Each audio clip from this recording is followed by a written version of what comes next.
Ce matin d'octobre 1992, le froid humide de la forêt de Fontainebleau, dans la campagne française, semblait plus intense que jamais. Une brume épaisse s'insinuait entre les grands troncs tortueux, étouffant les sons et déformant les formes. C'était un endroit où l'orientation était souvent compromise, où même les chasseurs les plus aguerris devaient se fier davantage à leur instinct qu'aux cartes. Le groupe de 6 hommes avançait en silence, leurs pas calculés sur le tapis de feuilles mortes. Tous étaient vêtus de vêtements de chasse, portèrent des fusils et affichaient l'assurance propre à ceux qui connaissent bien les lieux. Parmi eux se trouvait Laurent Duval, le plus âgé et le plus respecté du groupe, réputé pour son adresse au tir. À ses côtés marchait Étienne Morel, plus jeune, agité, toujours aux aguets du moindre mouvement. Il n'était pas là par simple loisir.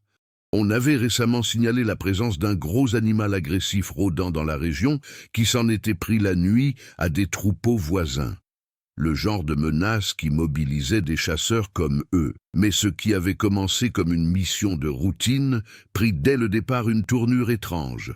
Laurent fut le premier à s'arrêter. Sans dire un mot, il leva la main. Les autres se figèrent aussitôt. Le silence, déjà pesant, devint presque insoutenable. Aucun oiseau ne chantait. Aucune branche ne craquait. Rien. Étienne fronça les sourcils. « Vous avez entendu ça ?»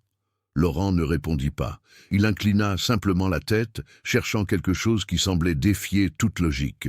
Puis, lentement, il désigna le sol. Il y avait des empreintes de pas. Mais elles n'étaient ni récentes, ni courantes.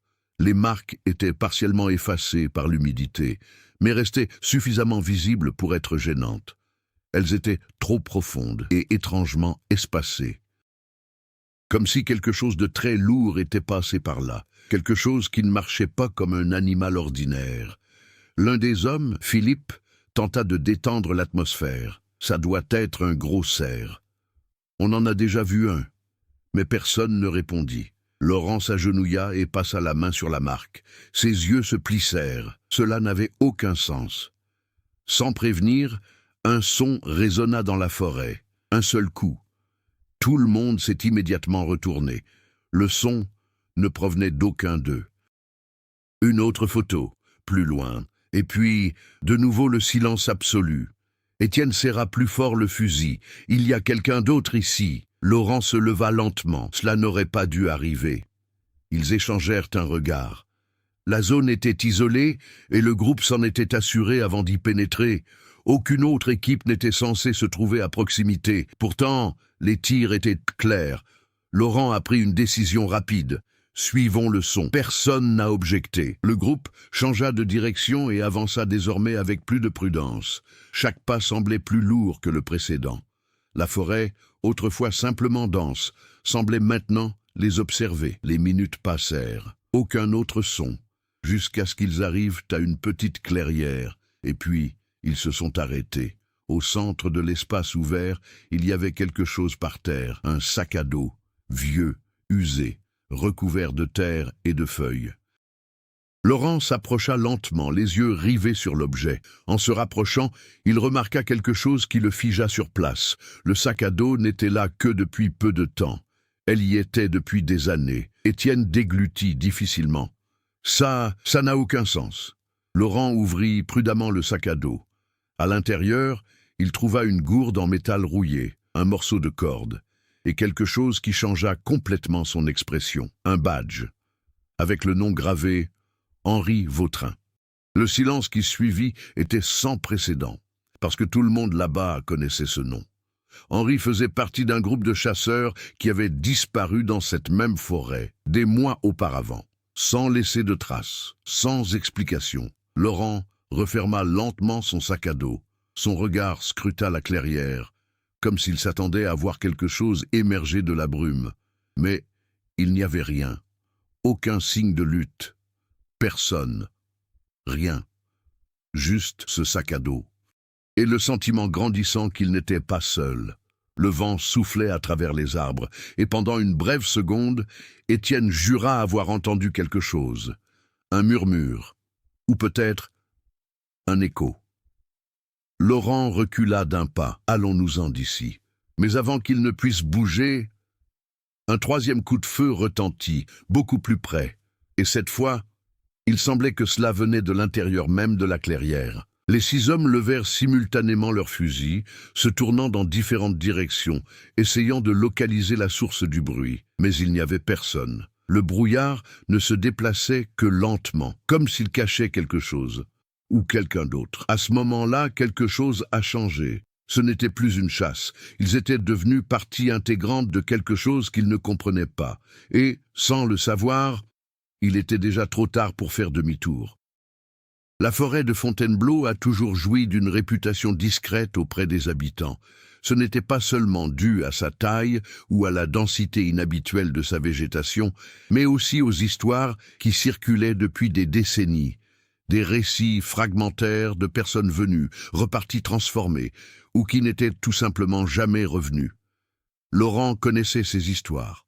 Tout le monde les connaissait. Mais les chasseurs comme lui apprenaient très tôt à ignorer les superstitions.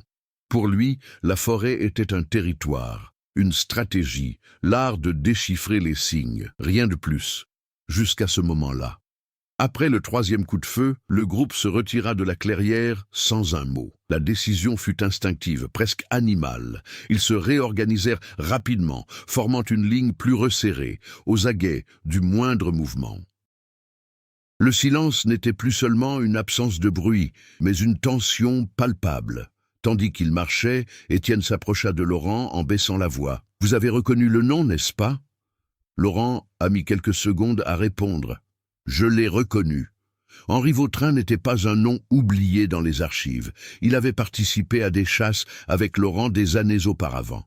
Méticuleux et prudent, il n'était pas du genre à disparaître sans laisser de traces. Son groupe a disparu. Il y a combien de temps ?» demanda Étienne. « 6 mois. » répondit Laurent sèchement. Ils ont cherché pendant des semaines. Rien. Aucun matériel. Aucune trace. Comme s'ils n'avaient jamais été là. Étienne jeta un dernier regard vers la clairière qui disparaissait déjà entre les arbres. Comment ce sac à dos s'est-il retrouvé là? Laurent n'a pas répondu. Plus loin, Philippe tentait de garder le contrôle du groupe, mais son attitude avait changé. Il parlait peu, observait beaucoup trop. À côté de lui, Marc et Julien échangeaient des regards insistants, visiblement mal à l'aise. Il y avait un problème avec l'environnement. La forêt semblait incohérente. Les chemins censés mener à certains points ne se comportaient pas comme prévu. Les arbres marqués auparavant n'étaient plus à leur place. De petits détails que seuls les chasseurs expérimentés remarqueraient commençaient à s'accumuler. C'était comme si l'espace se réorganisait de lui-même, ou déroutant. Après une 20aine de minutes de marche, Laurent s'arrêta de nouveau. Cette fois, pas à cause d'un son, mais pour la reconnaissance. Ce n'est pas normal. Devant eux gisait un tronc d'arbre abattu, large, couvert de mousse, avec une profonde entaille sur un côté. Les yeux d'Étienne s'écarquillèrent. « Nous sommes déjà passés par là. » Philippe s'approcha rapidement. « Ce n'est pas possible. » Nous avons changé de direction après la clairière. Laurent secoua lentement la tête. Malgré tout, nous sommes revenus. Le groupe resta silencieux. Cela défiait toute logique. Marc passa une main sur son visage, visiblement tendu. Ce n'est pas normal. On tourne en rond. Julien essaya de rationaliser. C'est peut-être le brouillard. Nous sommes juste désorientés, c'est tout. Mais personne ne semblait vraiment y croire. Laurent baissa les yeux. Les empreintes de pas étaient là, récents, indubitables. Ils étaient retournés au même endroit sans s'en rendre compte, et cela ne signifiait qu'une chose, quelque chose interférait. Le vent a de nouveau changé de direction, et avec lui, un son, très bas, mais contrairement à tout ce qu'ils avaient entendu auparavant. Ce n'était pas un animal, ce n'était pas le vent, cela semblait lointain, comme des voix, chuchotées. Quasi inaudible. Étienne se figea. « Vous avez entendu ça ?» Cette fois, tout le monde a écouté. Philippe leva le fusil en le faisant pivoter lentement. « Qui est là ?» Aucune réponse. Seul le son s'estompe. Laurent a pris une décision immédiate. Notons tout. Les arbres, le sol, la direction. Si nous nous désorientons, nous avons besoin de points de repère constants. Ils se mirent à agir rapidement, griffant les troncs d'arbres avec des couteaux. laissant des morceaux de tissu accrochés aux branches, créant ainsi une traînée visible. C'était une méthode simple, c'est fiable. Ou du moins, ça devrait l'être. Une dizaine de minutes plus tard, Julien s'arrêta brusquement. « Attendez !» Il a désigné un arbre sur la droite. Un morceau de tissu était attaché à une branche. Marc fronça les sourcils. « Ceci est à nous. » Philippe s'approcha et l'examina. « Impossible, on est passé juste à côté. » Laurent regarda autour de lui. Cette fois, il n'y avait aucun doute. Ils ne faisaient pas que tourner en rond. Ils étaient ramenés en arrière, comme si la forêt ne voulait pas les laisser partir. Le silence revint, plus lourd, plus présent, et puis quelque chose de nouveau, un jeu d'enfant. Derrière eux, ils se retournèrent tous en même temps. Parmi les arbres, pendant une fraction de seconde, quelque chose a bougé, une silhouette, rapide, trop grand pour être un animal ordinaire, puis il a disparu. Étienne recula d'un pas, la respiration irrégulière. « Avez-vous vu ça ?» Laurent n'a pas répondu immédiatement. Ses yeux étaient fixés sur l'endroit où la silhouette était apparue. Nous. Philippe essaya de rester calme, mais sa voix le trahit. Il pourrait s'agir de quelqu'un d'autre, quelqu'un qui s'est perdu. Mais personne n'y croyait, parce que cette forme avait quelque chose d'anormal, quelque chose d'humain. Mais pas complètement. Le groupe était différent maintenant. Plus près. Soyez plus vigilants, plus vulnérables. Et pour la première fois depuis leur entrée dans la forêt, Laurent commença à douter de quelque chose dont il avait toujours été certain. Contrôle. Parce qu'à l'intérieur, ils ne chassaient pas. Ils étaient escortés. Le rythme du groupe a complètement changé. Ce qui avait été une chasse organisée s'était mué en une tentative d'évasion désespérée. Chaque pas était calculé, mais empreint d'une tension croissante. Laurent avait pris le contrôle absolu, imposant des décisions hâtives et ne laissant pratiquement aucune place à la discussion. « Peu importe la direction que nous prenons, » a-t-il déclaré fermement. « Nous allons tout droit, sans détour. » C'était une tentative pour briser le schéma qui semblait les retenir, et pendant quelques minutes, ça a fonctionné. Les marques commencèrent à prendre sens. Les arbres griffés avaient disparu, les morceaux de tissu n'étaient plus là. Le groupe avança avec plus d'assurance, quoique prudent, jusqu'à ce que la première erreur se produise. Marc a cessé de répondre. Au début, personne ne l'a remarqué. La formation s'était légèrement élargie, Julien et Philippe se trouvant quelques mètres devant, tandis que Marc était juste derrière Étienne. La distance était courte, suffisante pour maintenir un contact visuel, mais à un moment donné, silencieusement, imperceptiblement, Marc n'était tout simplement plus là. C'est Étienne qui l'a remarqué. Il tourna la tête pour dire quelque chose, et se figea. « Marc ?» Aucune réponse. Laurent s'arrêta immédiatement. « Où est-il » Julien se retourna, perplexe. Il était juste là, à l'instant. Le groupe se rassembla rapidement, formant instinctivement un cercle. Leurs yeux scrutaient chaque recoin de la forêt, cherchant le moindre mouvement. « Marc !» cria Philippe, sa voix résonnant entre les arbres. Silence. Aucun bruit de pas, aucun signe de lutte. Rien. Laurent serra les dents. Personne ne part. Revenons sur nos pas, lentement. Ils commencèrent à revenir, scrutant le sol, les branches, le moindre indice. Et puis, ils l'ont trouvé. Une profonde marque dans le sol, comme si quelque chose avait été traîné. Étienne s'agenouilla et passa la main sur le sol. Ce n'est pas une empreinte. Laurent suivit la piste. Il n'était pas constant. La marque apparaissait et disparaissait tout simplement quelques mètres plus loin. Comme si ce qui avait emporté Marc s'était volatilisé. Philippe recula d'un pas. Ce n'est pas possible. Avant que quiconque puisse répondre, un cri brisa le silence, loin, mais indéniable. Marc. Le groupe se tourna immédiatement vers la source du bruit. « Il est vivant !» s'exclama Julien en s'avançant déjà. « Attendez !» cria Laurent. Mais il était trop tard. Julien a couru, et pendant une seconde, tout le monde a hésité. Cela suffisait. Un autre cri, plus près, désespéré. Et puis, brutalement interrompu. Laurent a pris la décision. « Allons-y !» Le groupe avança à toute vitesse, sans se soucier de l'organisation. Les branches s'écrasaient contre leur corps, les feuilles craquaient sous leurs pas. Le bruit de leur course semblait assourdissant dans ce silence oppressant. Ils arrivèrent dans une zone plus isolée de la forêt. Et puis, ils se sont arrêtés. Julien était là, arrêté, frais, propriété. « Julien » appela Étienne avec prudence. Aucune réponse. Laurent leva lentement son fusil. Faire demi-tour. Julien obéit. Mais quelque chose clochait, tout à fait faux. Ses yeux étaient ouverts, mais vides, flous, sans reconnaissance. Sa respiration était trop lente, irrégulière. « Que t'est-il arrivé » demanda Philippe avec hésitation.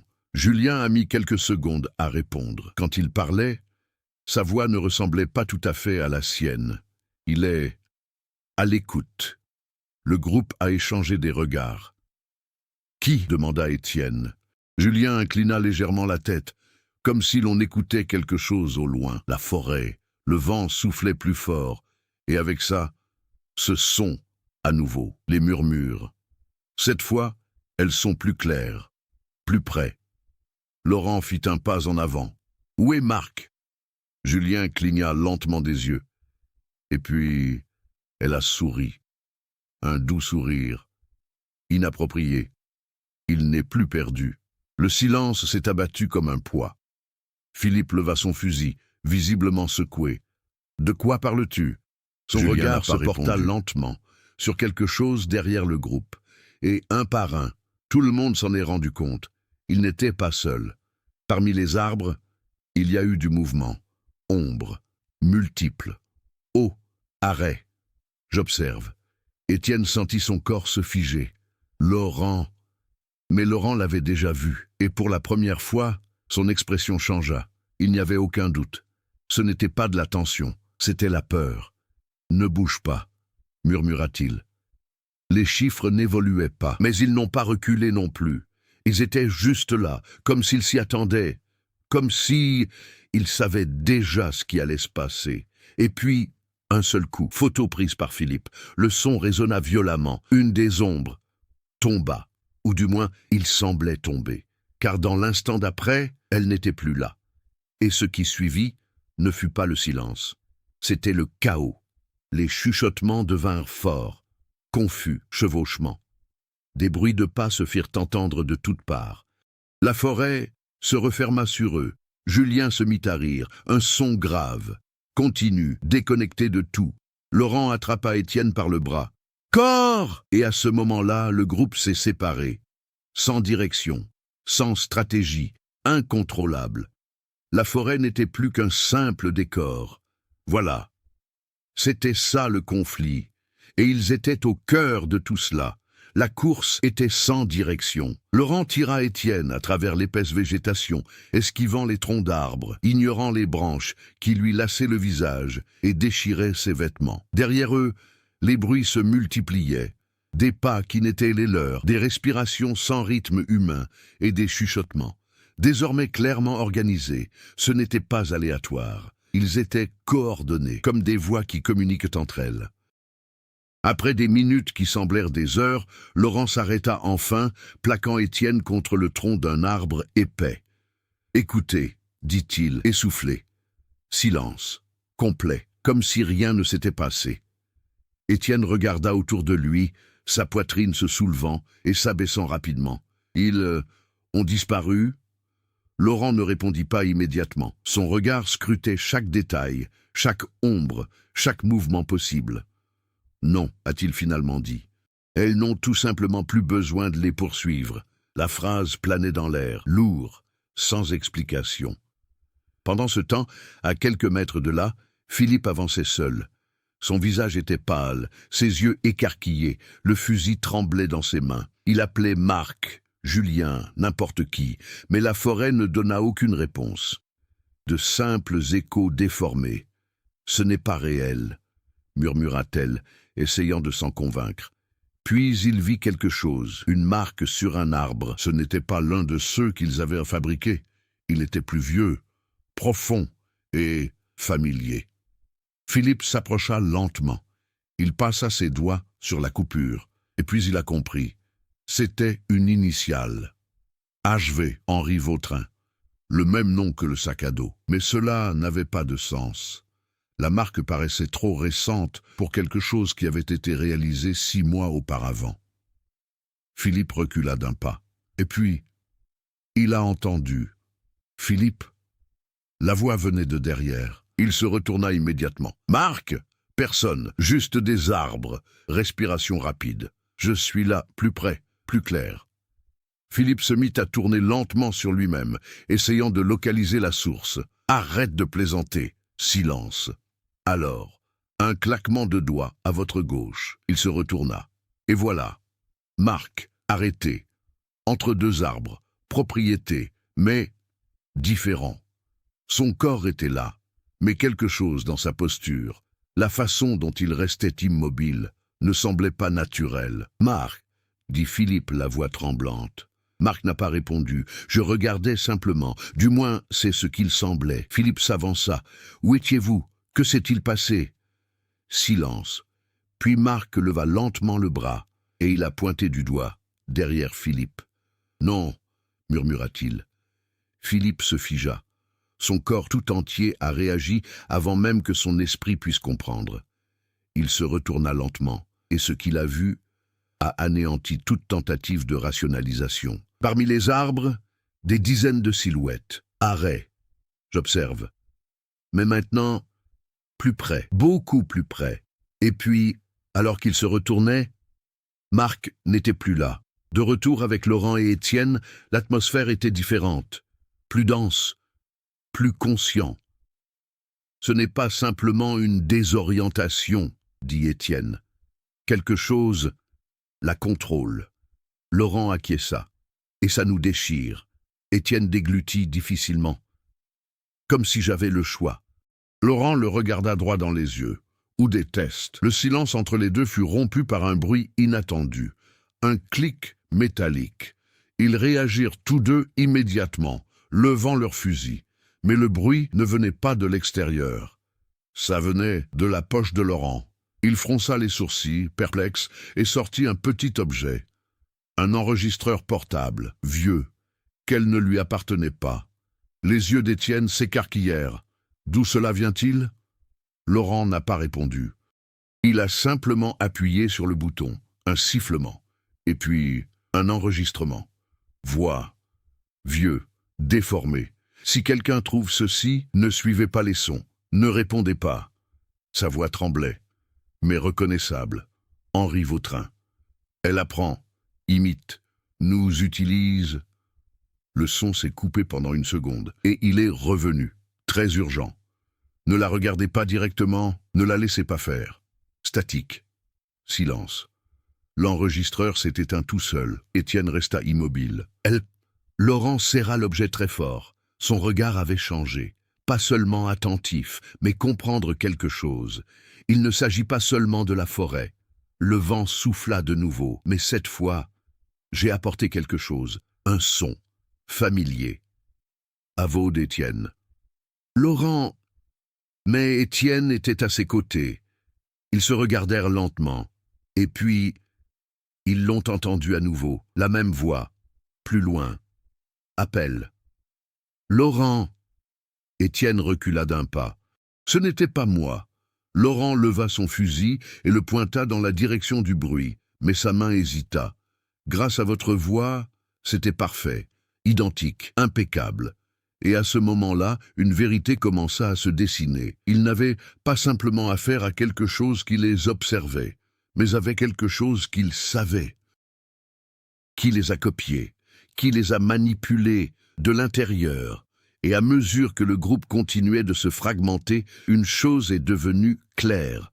Pour sortir de là, il ne suffisait pas de trouver le chemin, mais pour résister à ce qu'il essayait de devenir. Eux, le son de la voix d'Étienne résonnant entre les arbres ne s'est pas estompé. Il n'arrêtait pas de se répéter. Toujours la même intonation. J'appelle toujours Laurent, mais jamais venant du bon endroit. Laurent garda son fusil pointé, le faisant pivoter lentement, essayant d'anticiper d'où viendrait le prochain tir. Étienne, à côté de lui, ne pouvait plus dissimuler sa peur. C'est faux, murmura-t-il. La voix a répondu immédiatement. C'est faux. Maintenant, plus près, plus clair. Laurent ferma les yeux un instant. Il réfléchit. Puis il parla doucement. Aucune réponse, aucune réaction. Cela exige une réponse. Étienne hocha la tête, essayant de contrôler sa respiration. Mais le bruit ne s'est pas arrêté. La voix commença à se multiplier. Une, deux, trois versions d'Étienne parlant en même temps, dans des nuances légèrement différentes, comme si on procédait à un réglage. Savant, la forêt ne se contentait pas d'imiter. Je le perfectionnais. Puis, brusquement, le silence, complet, lourd, et, pour la première fois depuis le début, quelque chose de nouveau s'est produit. Un son différent, mesure, planche, firme, s'avancer. Étienne retint son souffle, et puis il est apparu. Un homme émergea des arbres, calme, pas de précipitation. Je porte de vieux vêtements de chasse, épuisé, recouvert de saleté. Laurent n'a pas bougé. Ses yeux étaient fixés sur le visage de l'homme, et quelque chose en lui se figea. « Non », murmura Étienne, car l'homme qui se tenait devant eux n'était pas un inconnu. C'était Laurent, ou plutôt une version de lui, plus pâle, avec un regard vide, mais identique. Le d'autre Laurent s'arrêta à quelques mètres de là. Il inclina légèrement la tête. J'observe, comme s'il analysait. Apprentissage. Le vrai Laurent sentit tout son corps réagir, mais il n'a pas reculé. « Ne me regardez pas dans les yeux », dit-il sans quitter son fusil des yeux. Étienne détourna immédiatement le regard, mais il était trop tard. L'autre Laurent sourit, un petit sourire, nécessaire, et puis il prit la parole, avec la même voix. « Parfait. Vous avez mis trop de temps. » Le silence qui suivit fut assourdissant. Laurent a appuyé sur la détente. Le coup de feu a retenti. La silhouette a été touchée à la poitrine. Mais il n'est pas tombé. Il n'a pas réagi. Il s'est contenté d'observer. Puis il fit un pas en avant, sans sang. Aucune douleur, rien. Étienne recula en titubant. C'est impossible. L'autre Laurent fit un pas de plus. Et puis, quelque chose a changé. Sa forme oscillait. Pendant une seconde, les visages cessèrent d'être identiques. Il se passe quelque chose en coulisses. Ils essaient de s'adapter, comme un masque mal ajusté, et puis tout est redevenu normal. Laurent s'en rendit compte. Ce n'est pas parfait. La créature inclina de nouveau la tête, comme s'il avait compris. Et puis il a répondu. Pas encore. Le sol semblait vibrer légèrement, et tout autour d'eux, encore plus de mouvements. D'autres silhouettes émergèrent parmi les arbres. Certaines sont incomplètes, d'autres sont presque humains, mais tous se trompent. Et parmi eux, Étienne vit quelque chose qui lui glaça le sang. Philippe, ou quelque chose qui utilise son corps. Arrêtez, j'observe, sans expression. Laurent, murmura Étienne, la voix brisée. Mais Laurent avait déjà compris. Quoi qu'il y ait eu, il ne s'est pas contenté d'imiter, il avait besoin de proximité, du temps, en exposition, copié, et chaque seconde qui s'y passait. La situation empirait. Laurent recula d'un pas. Nous ne pouvons pas lutter contre cela. L'autre Laurent répéta aussitôt, nous ne pouvons pas lutter contre cela, mais cette fois sur un ton légèrement différent, comme pour tester des variantes. Étienne sentait un désespoir croissant. Alors, que faire? Laurent n'a pas répondu immédiatement. Son regard balaya les silhouettes qui l'entouraient, calculateur. J'observe. Et puis, il réalisa quelque chose de crucial. Aucun d'eux n'a franchi de ligne précise sur le terrain. Une zone où la lumière du brouillard semblait plus faible. Quasi inexistant, comme une frontière invisible. « Ils n'iront pas plus loin », murmura-t-il. L'autre Laurent répéta plus doucement, « Ils n'iront pas plus loin ». Mais le projet n'a pas progressé. Il n'a pas traversé.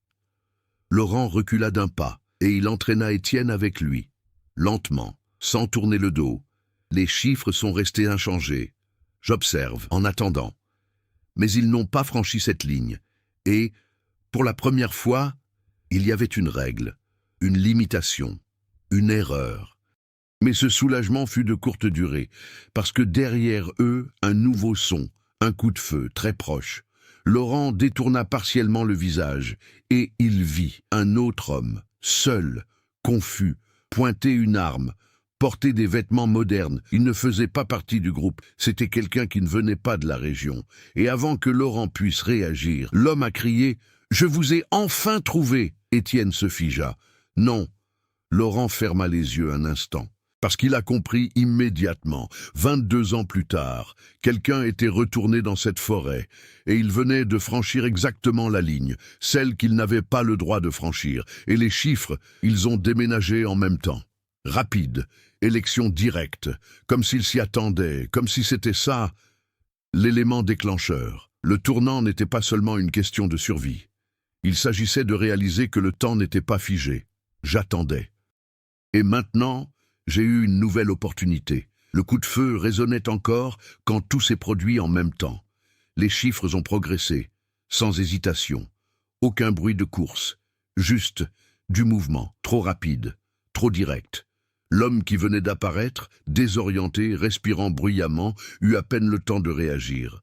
Ses yeux cherchaient encore à reconnaître Laurent et Étienne lorsque les premières ombres l'enveloppèrent. Il a hurlé, un bref son, coupé, et puis le silence. Complet, comme si cela n'avait jamais existé. Étienne Travoux, le corps entier paralysé. Sa voix tremblait. Nous aurions pu vous prévenir. Laurent n'a pas répondu. Ses yeux étaient fixés sur l'endroit où l'homme se trouvait quelques secondes auparavant. Calculateur, confirmé. La frontière, les chiffres étaient désormais hors de portée. Se déplacer librement, plus rapide, plus stable, plus complet. L'erreur avait été commise. Et le prix, immédiatement. « Ils apprennent par le contact », dit Laurent d'un ton sec. Et il leur a donné exactement ce dont ils avaient besoin. Étienne passa une main sur son visage, sous le choc. Alors maintenant, il n'y a plus de limite ? Laurent mit une seconde de plus que nécessaire à répondre. Peut-être existe-t-elle encore, mais elle a changé. Le son est de retour. Pas les chuchotements, mais des étapes, réelles, autour, circulaires, comme une chasse. Mais maintenant, c'est inversé. Laurent écarta Étienne. Nous devons partir avant que la situation ne se stabilise. Se calmer, répéta Étienne, confus, mais il n'y avait pas le temps pour les explications. Une silhouette émergea des arbres, plus claire, plus précis. C'était l'homme qui venait d'arriver, ou une version de celle-ci. Le visage est encore imparfait, mais reconnaissable. La créature ouvrit la bouche et il parla. Avec sa voix. « Je vous ai trouvé. » Étienne recula, manquant de tomber. « Non, non. » Laurent n'a pas hésité. Il a tiré à nouveau. Le corps a été projeté en arrière. Mais comme précédemment, il n'est pas resté. Il s'est dissous parmi les arbres, comme si elle n'avait jamais eu de forme solide. Mais il restait quelque chose. Par la voix, en écho, répétition, ajustement. « Je vous ai trouvé. » Le schéma était désormais clair. Chaque interaction, chaque exposition. Cela a permis de rendre les choses plus efficaces, plus près, plus dangereux. Plus loin, Philippe ne courait plus. Il marchait, lentement. Yeux vides. L'arme était encore dans ses mains, mais elle gisait à côté de son corps. Ses mouvements étaient anormaux, et il n'était pas seul. Deux silhouettes marchaient à ses côtés. Visage indéfini, mais avec des formes de plus en plus humaines. Philippe parut. Il tourna légèrement la tête, comme s'il écoutait quelque chose. Et puis il prit la parole. Mais pas de sa propre voix. Ils résistent encore. Les silhouettes inclinèrent la tête, à l'unisson. Et ils répondirent. Avec plusieurs voix qui se chevauchent, pour l'instant, Philippe, ou ce qu'il en restait, sourit presque imperceptiblement. De retour chez Laurent et Étienne, l'atmosphère n'était plus la même. La forêt semblait plus organisée, moins chaotique, comme si on avait atteint un nouveau stade. Les sons avaient désormais une direction, intention, coordination. Laurent s'en est rendu compte avant même de le voir. Il nous encercle. Étienne se retourna lentement, cherchant une issue. « Nous ne pourrons pas y échapper. » Laurent acquiesça d'un signe de tête. « Je ne cours pas. » Il regarda autour de lui, observait les schémas, mouvements, et puis il a vu quelque chose. Une zone où le son ne parvenait pas. Pas de chuchotement, pas de marche. Rien. Un vide au sein même de la forêt. « Là-bas, » dit-il en montrant du doigt. Étienne fronça les sourcils. « Es-tu sûr ?»« Non, » répondit Laurent, « mais c'est le seul endroit qu'il n'utilise pas. » Ce n'était pas vraiment de l'espoir. C'était une stratégie. Ils commencèrent à se déplacer lentement dans cette direction. Mais cette fois, quelque chose a changé. Les chiffres n'ont pas progressé immédiatement. Ils attendirent. Ils ont observé. Comme si, s'ils l'autorisaient, Étienne s'en rendit compte. Ce n'est pas normal. Laurent accéléra le pas. Suite. Mais plus ils approchaient de cette zone tranquille, ce sentiment s'intensifia. Pas un soulagement, mais c'était une erreur. C'est un piège. Et puis, trop tard. Dès qu'ils franchirent la frontière invisible, le son a complètement disparu, pleinement. Le monde devint silencieux. Étienne ouvrit la bouche pour parler. Mais cela n'a rien donné. Aucun son, aucune respiration audible, rien. Laurent se retourna brusquement, et il comprit.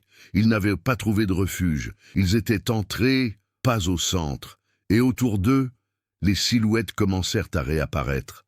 Mais maintenant, pas de précipitation, impeccable, sans distorsion, parfait, comme de vraies personnes, en copie complète, et parmi eux, plusieurs visages familiers. Marc, Julien, Philippe, et eux-mêmes, arrêtés, j'observe, en attendant, pas de précipitation, parce que maintenant, il n'y avait plus d'issue, et pour la première fois depuis le début, la forêt ne semblait pas chaotique, il semblait complété. Le silence absolu n'était pas simplement l'absence de son, c'était de la pression, c'était une présence. Laurent ouvrit la bouche pour parler à nouveau, mais aucun son ne sortit, pas même le bruit de sa propre respiration. Étienne porta la main à sa gorge, désespéré, cherchant à provoquer une réaction. Rien. Autour d'eux, les copies restaient immobiles. J'observe. Trop parfait, impeccable, sans distorsion. Et ça, c'est ce qui a permis à Laurent de comprendre. Auparavant, il y avait des imperfections, oscillations, erreurs. Pas maintenant. Ce n'était pas de l'évolution. Telle fut la conclusion. « Ne réagis pas », murmura-t-il instinctivement, sans même émettre un son. Mais Étienne comprit à son regard. Il n'était plus persécuté. Elles étaient en cours de finalisation. Laurent s'efforça de rester concentré, ignorant la panique qui commençait à l'envahir. Il observa les mouvements, ou plutôt leur absence. Les copies n'avançaient pas. Elles n'attaquaient pas. Ils attendaient, tout simplement, comme s'il manquait encore quelque chose. Et puis, il a compris. Il se trouvait dans une zone où régnait le silence. Aucune voix, pas d'écho, aucune imitation possible. Laurent fit un pas lent. Les chiffres n'ont pas réagi. Encore une étape, rien. Étienne observait, perplexe. Laurent fit alors quelque chose d'inattendu. Il baissa son fusil, complètement. Les silhouettes restèrent immobiles. Il regarda directement l'un des exemplaires. Elle n'a pas répondu, il n'a pas imité, il n'a pas réagi. Et alors la compréhension est venue avec force. « C'est le son », murmura-t-il, sans même entendre sa propre voix. Étienne fronça les sourcils. Laurent porta la main à son oreille. Et il secoua la tête. Puis il a pointé du doigt l'extérieur de la surface de réparation. Et ensuite, passons aux chiffres. Finalement, il fit un simple geste. Silence. Total. Étienne prit quelques secondes. Mais il comprenait. Cela dépendait du son, des voix, des normes, d'après les réponses. Sans son, il n'y avait pas d'apprentissage, il n'y avait pas de copie, aucun progrès n'a été constaté. Mais aussi, c'étaient des prisonniers, car partir de là signifiait se retrouver à portée de cette chose. Étienne passa une main sur son visage, essayant de réfléchir clairement. Puis, il fit un geste. Et maintenant, Laurent pensa, rapide, nécessaire. Et puis il a pris une décision qui n'avait rien à voir avec la force. Mais à propos du contrôle, Il commença à retirer lentement l'équipement qui produisait le son. La radio. Cartouche en vrac, tout objet métallique, il a tout posé par terre. Puis il regarda Étienne, et il fit le même geste. Étienne hésita, mais il obéit. Les copies étaient toujours là. J'observe. En attendant, Laurent fit ensuite autre chose. Il a saisi un couteau, et il a découpé un morceau de son propre manteau, puis il a désigné sa bouche. Et pour le tissu, les yeux d'Étienne s'écarquillèrent, mais il comprenait. Je suis là, sans mots. Aucune respiration audible, sans aucun stimulus. Il s'en ficherait complètement de copier ça. Rien à apprendre, rien à utiliser. Laurent noua le tissu autour de sa propre bouche. Étienne fit de même. Le silence ne venait plus seulement des alentours. C'était à eux. Total. Contrôlé. Puis Laurent a fait son premier pas hors de la surface de réparation. Les chiffres ont réagi, immédiatement. Mais différent. Il y a eu un retard, petit, mais perceptible, comme s'ils essayaient de saisir quelque chose qui n'allait pas arriver. Aucune voix, aucun schéma, aucune référence. Laurent continua de marcher, lentement, sans regarder directement, sans émettre le moindre bruit. Étienne le suivit. Chaque étape a été calculée, chaque mouvement retenu. Les silhouettes commencèrent à se déplacer, plus près, plus tendues, mais ils n'ont pas attaqué, pas entièrement. Il y avait encore des défauts, petits, mais réels. L'un d'eux a essayé de parler. La bouche s'ouvrit, mais aucun son ne vint. Un autre a fait un mauvais choix. Comme s'il perdait l'équilibre. La perfection était en train de s'effondrer. Laurent s'en rendit compte, et il accéléra légèrement, sans courir, silencieux, sans leur laisser le temps. Les arbres commencèrent à changer. La densité de la forêt diminue. La lumière revient. Et puis, un son, très faible. Loin, un oiseau. Étienne se figea un instant. Mais Laurent lui a attrapé le bras, ferme. Ils ont continué, sans réagir, sans répondre, sans le permettre. Les figurines ont été laissées sur place. Arrêt, diminution, se désintégrer parmi les arbres, comme s'ils avaient perdu leur influence, accéder, le contrôle, et puis, ils sont partis. Le son est revenu d'un coup, brut, intense, le vent, les feuilles, le souffle lui-même. Étienne arracha le tissu de sa bouche, haletant pour reprendre son souffle. Nous sommes sortis. Laurent ne s'est pas encore détendu. Il se retourna. La forêt était là, propriété, silencieux, comme toujours. Comme si rien ne s'était passé, mais quelque chose avait changé, pas dans la forêt, en eux, car maintenant Laurent savait, ce n'était pas invincible. Il y avait des règles, dépendance, limites, et ils avaient survécu, pas de combat. Mais je comprends. Et, pour la première fois depuis le début, ils n'étaient plus dirigés. Ils avaient trouvé un moyen de résister. L'air froid était différent, en dehors de cette zone calme. Dur, mais vrai. Laurent et Étienne marchèrent plusieurs minutes en silence. Même lorsque le son revint, aucun des deux n'osa rompre immédiatement le silence. C'était comme si le moindre mot pouvait le faire ressurgir. La forêt semblait désormais normale. Mais aucun d'eux n'y croyait. Laurent fut le premier à s'arrêter. Il se retourna lentement. Il observa l'endroit précis où ils étaient partis. Rien. Aucun mouvement. Aucun bruit étrange. Juste des arbres. Pourtant, il le savait. « Ce n'est pas terminé », a-t-il finalement déclaré. Étienne prit une profonde inspiration, essayant encore de se calmer. « Nous sommes sortis, n'est-ce pas ?» Laurent a mis un certain temps à répondre. Son regard était fixé sur quelque chose au sol. Une marque, récent. Il s'est agenouillé. Il passa lentement la main sur le sol, et il l'a confirmé. « Non. » Étienne s'approcha. Qu'est-ce que c'était? Laurent l'a fait remarquer, empreinte. Mais elle ne leur appartenait pas. Ils étaient frais, venant de l'extérieur de la forêt. Je vais entrer. Étienne sentit son estomac se nouer. Plus de gens. Laurent acquiesça. Et maintenant, ils en savent plus. Le silence revint, mais avec un poids différent. Il ne s'agissait pas seulement de survie. Il s'agissait d'empêcher que cela ne continue. Étienne passa nerveusement une main dans ses cheveux. Il faut prévenir quelqu'un. La police, les gardes forestiers, n'importe qui. Et qu'est-ce que cela signifie? Interrompit Laurent. Que la forêt imite les gens? Étienne ne répondit pas, parce que je le savais. Il n'y avait aucun moyen de l'expliquer. Il n'y avait aucune preuve. Sauf... Laurent se leva lentement, le magnétophone. Il sortit le petit appareil de sa poche. Elle le regarda pendant quelques secondes. C'est tout ce que nous avons. Étienne fronça les sourcils. Et vous pensez que ça va suffire? Laurent n'a pas répondu. Mais son expression en disait long. Il ne s'agissait pas de convaincre, il s'agissait d'essayer, avant qu'il ne soit trop tard. Un bruit interrompit ce moment. Mesure, réelle. Ils se retournèrent tous les deux immédiatement. Cette fois, il n'y avait aucun doute. Quelqu'un arrivait sur le sentier. Laurent leva son fusil, mais ne visa pas. La silhouette émergea des arbres. Un homme. Uniforme, équipement moderne, un garde forestier. Il s'arrêta lorsqu'il les vit tous les deux, confus. « Hé, ça va? J'ai entendu des coups de feu. » Étienne s'avança. « Vous ne pouvez pas entrer là-dedans. » L'homme fronça les sourcils. « Comme ça ?» Laurent observa en silence. Analyse en cours, en attendant.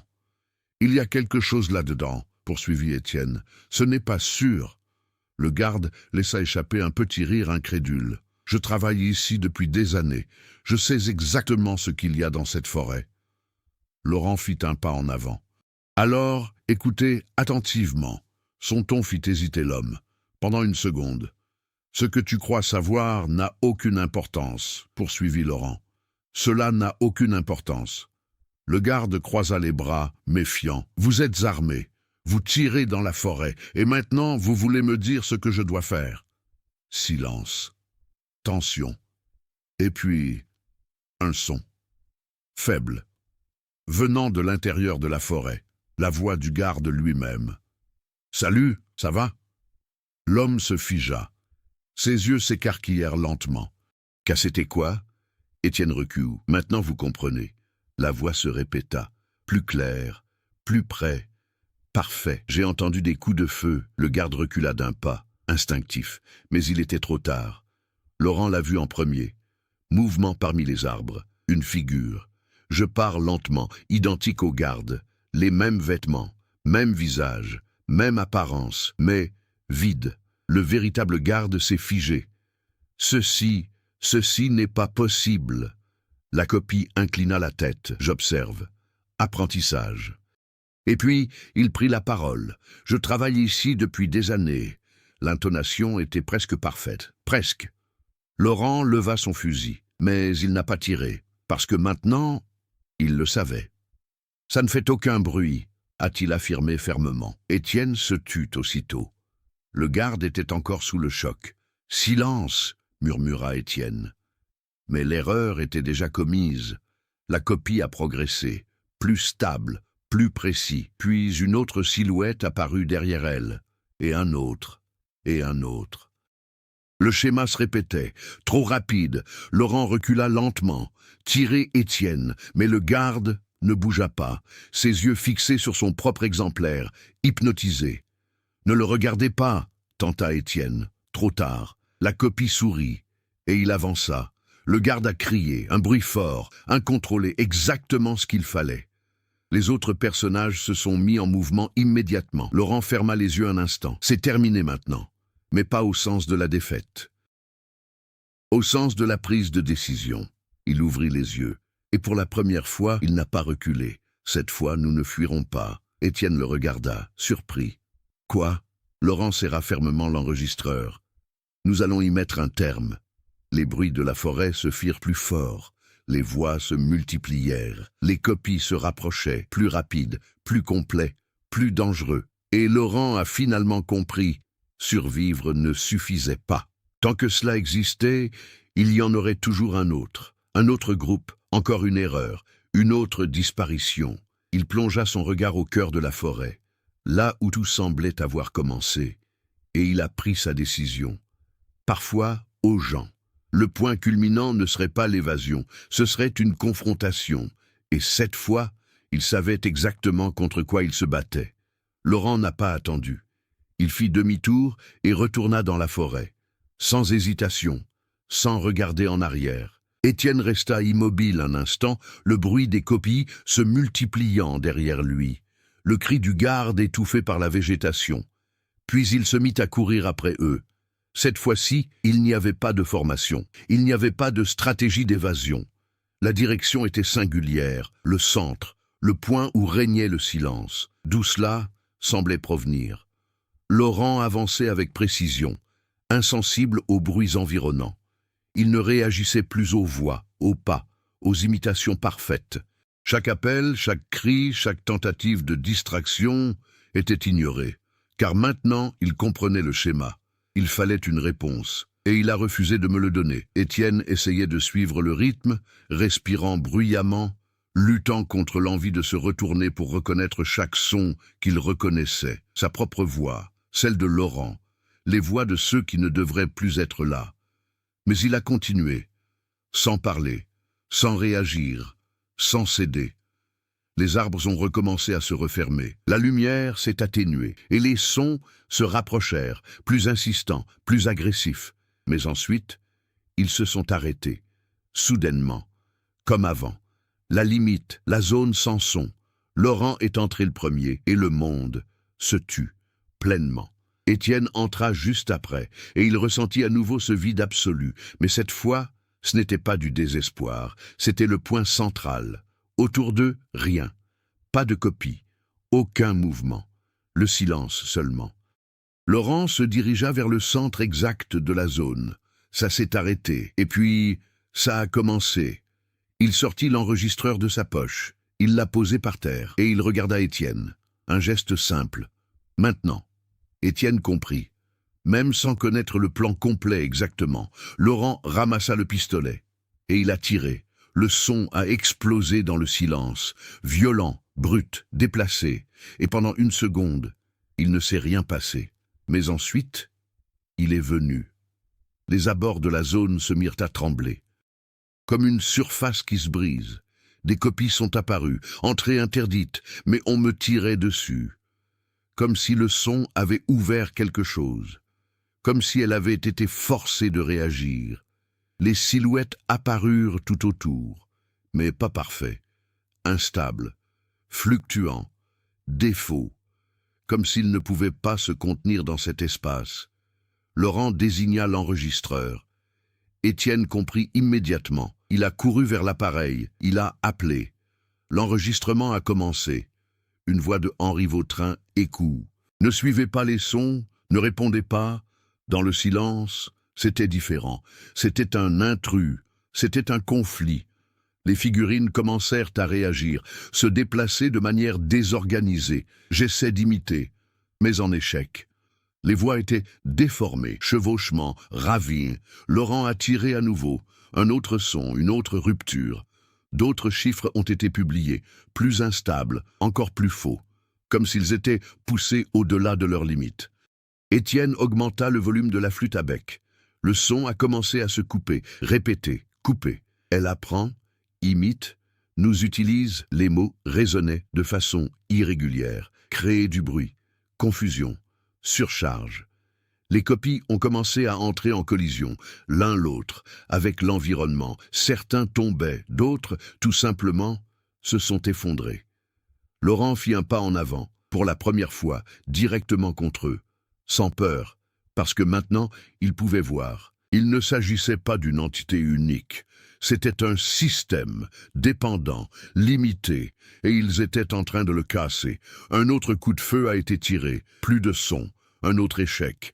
Les silhouettes ont commencé à disparaître plus rapidement. Mais quelque chose résistait encore, pas au centre. Sens unique, plus dense, plus stable. J'essaie de tenir le coup. Changement.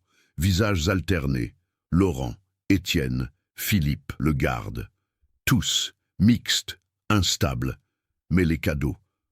Laurent s'approcha d'elle. Lentement, ferme. La créature tenta de parler, mais les voix se chevauchaient, incompréhensibles. Étienne laissa l'enregistreur tourner. Le son continue, aucun schéma, sans interruption. Laurent s'arrêta à quelques mètres de là. Il la regarda droit dans les yeux, sans hésitation. Et puis, il baissa son arme. La créature tenta d'imiter le geste. Mais cela a échoué. Son bras oscillait, mauvaise configuration. Laurent fit un autre pas, et un autre, jusqu'à ce que je me retrouve face à elle. Sans peur, aucune réaction, sans rien donner. La structure a commencé à s'effondrer, comme s'il n'y avait aucun cadre de référence. Je suis là, aucun schéma, aucune réponse. Elle ne pouvait pas subvenir à ses besoins. Il a tenté une dernière fois, pour former un visage, une identité, mais cela a échoué. Et puis, il a disparu, pas comme les autres, mais comme quelque chose qui n'a jamais pu être achevé. Le silence revint, pur, total. Laurent resta immobile, respiration. J'observe. J'attends le moindre signe, rien. Étienne a éteint l'enregistreur, le son s'est arrêté. Et cette fois, rien n'a été renvoyé. La forêt subsistait, propriété, normale, vide. Laurent regarda autour de lui, et je le savais. C'était fini. Non pas parce qu'ils ont détruit quelque chose de matériel, mais parce qu'ils ont détruit ce qui était nécessaire à son existence. Couture, réponse, référence. Sans cela, il n'y avait pas de copie, il n'y avait aucune continuité. Il n'y avait pas de... Il ramassa l'enregistreur qui traînait par terre. Il l'a gardé, et il regarda Étienne. Pas un mot n'a été prononcé. Ce n'était pas nécessaire. Il s'était fait face, et vaincu, pas par la force, mais par la compréhension. Et pour la première fois depuis le début, ce silence n'était pas de la peur, c'était la fin. La sortie de la forêt se fit sans hâte. Laurent et Étienne marchaient entre les arbres comme si chaque pas pouvait encore réveiller quelque chose d'endormissant. Même après l'effondrement de ce qui les avait poursuivis, aucun des deux ne faisait pleinement confiance au silence qui les enveloppait désormais. Mais, petit à petit, tout a commencé à paraître réel à nouveau. Le vent se remit à souffler naturellement. Les branches craquaient sans motif particulier. Le bruit des feuilles écrasées sous les pas n'avait plus d'écho étrange ni de répétition. La forêt était redevenue ce qu'elle avait toujours été, ou du moins, c'est ce que cela semblait être. Lorsqu'ils atteignirent enfin le sentier principal, le contraste fut immédiat. Des traces de pneus récentes au sol, des restes de rubans de signalisation, de multiples empreintes de pas, autant de signes évidents que des recherches avaient été menées. Mais pas à cause d'eux. Et ce n'est pas tout. Des véhicules étaient stationnés plus loin. Des gyrophares clignotaient. Du matériel était éparpillé. Un petit groupe d'agents parlait à voix basse, s'interrompant lorsqu'ils aperçurent les deux hommes sortir du bois. « Là !» cria l'un d'eux. Deux gardes forestiers et un policier se sont rapidement approchés. « Vous étiez à l'intérieur » demanda l'un des agents, surpris. « Nous recherchons un gardien qui a disparu ce matin. » Étienne regarda Laurent pendant une seconde. Laurent garda un regard fixe. « N'entrez pas, » dit-il, sans ménagement. L'agent fronça les sourcils. « Comme ça ?» Laurent sortit l'enregistreur de sa poche. Il le tint pendant quelques secondes, puis il le lui a remis. « Écoutez ceci avant de prendre toute décision. » Le policier a ramassé l'appareil d'un air suspicieux. « Qu'est-ce que c'est ?» Laurent n'a pas répondu. Il s'est contenté d'observer. L'homme a appuyé sur le bouton. L'enregistrement audio a commencé. Chiado. Et puis la voix. Si quelqu'un trouve ceci, ne suivez pas les sons. Le groupe qui les entourait se tue. L'enregistrement s'est poursuivi. Coupé, déformé, mais c'est assez clair. Elle apprend, imite, nous utilise. Le policier a raccroché brusquement. Il regarda Laurent. C'est une blague ? Laurent fit un pas en avant. Combien de personnes ont disparu ici ces dernières années ? L'agent hésita. Quelques cas isolés. Ils ne sont pas isolés, interrompit Laurent. Ils ne l'ont jamais été. Silence. Lourd. Inconfortable. Un des gardes regarda dans la forêt. Nous devons y aller. C'est notre travail. Laurent n'a pas tenté de l'arrêter physiquement. Il vient de parler. Alors entrez discrètement. Le groupe a échangé des regards, confus, précaires. Mais il subsistait quelque chose dans le ton de Laurent. Ce n'était pas de l'hystérie, ce n'était pas une peur incontrôlée, c'était certain, et cela était encore plus inquiétant. Quelques heures plus tard, Laurent et Étienne étaient assis à l'arrière d'un véhicule de secours. Des couvertures sur les épaules, les mains encore marquées d'égratignures, les vêtements déchirés, mais vivants. Tout autour, un mouvement constant. Des équipes entrent et sortent de la forêt, mais maintenant, les choses sont différentes, plus prudents, plus calmes. Certains utilisaient des gestes au lieu de parler. D'autres évitaient toute forme de communication inutile. Quelque chose avait changé, pas entièrement compris, mais suffisamment pour changer les comportements. Étienne fixait intensément la rangée d'arbres au loin. « Tu crois que c'est vraiment fini ?» Laurent a mis un certain temps à répondre.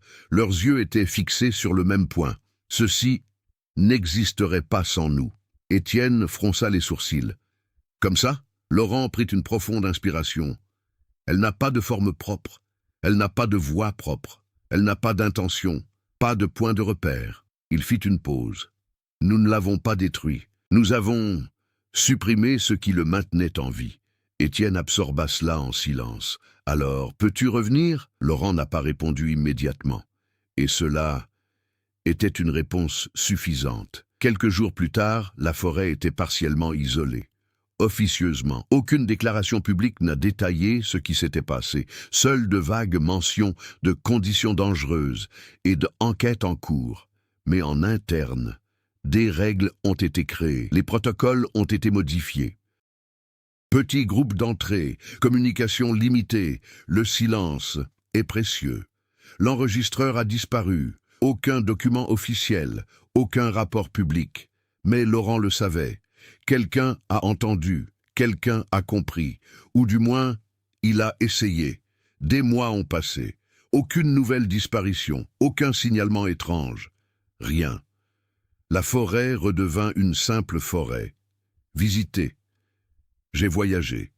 Ignoré, comme toujours. Mais pour Laurent, rien n'était redevenu normal. Parce qu'il le savait.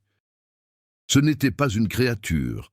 Ce n'était pas quelque chose que l'on chassait, c'était un schéma récurrent, une erreur, quelque chose qui existe lorsqu'il trouve de l'espace. Et c'est tout ce dont j'avais besoin, c'était encore une fois couture, réponse, présence. Laurent rangea le manteau dans le placard, celui-là même qui avait été déchiré, celle-là même qui lui avait permis de survivre. Et pendant un instant, il resta silencieux, total, contrôlé. Et puis, il hocha légèrement la tête. Comme s'il ne confirmait quelque chose qu'à lui-même. La forêt était silencieuse, mais cela ne signifierait plus jamais la sécurité. 22 ans plus tard, une vidéo a commencé à circuler discrètement sur des forums internet obscurs. Origine inconnue, aucune attribution d'auteur, enregistrée avec un téléphone portable tremblant, montrant l'entrée de la même forêt. Au début, rien d'inhabituel, juste des arbres, du vent, le silence. Puis, en arrière-plan, une voix, faible, quasiment imperceptible. « Hé, tu m'écoutes ?» L'homme qui filmait a répondu en riant nerveusement. « Y a-t-il quelqu'un ?» Silence. Et puis, la même voix, plus près, plus claire. « Y a-t-il quelqu'un ?» La vidéo se termine brusquement, sans explication, pas de suite, mais avec un détail que peu de gens ont remarqué. La deuxième voix, ce n'était pas un écho. Et si vous étiez dans cette forêt, seriez-vous capable de faire la différence entre une vraie voix et une copie? Des histoires comme celle-ci abordent une idée profonde, celle que tout ce que l'on entend n'est pas forcément fiable. Imaginez-vous maintenant seul, dans le silence, et entendre quelqu'un vous appeler. Répondriez-vous? Dites-nous en commentaire, que feriez-vous dans cette situation?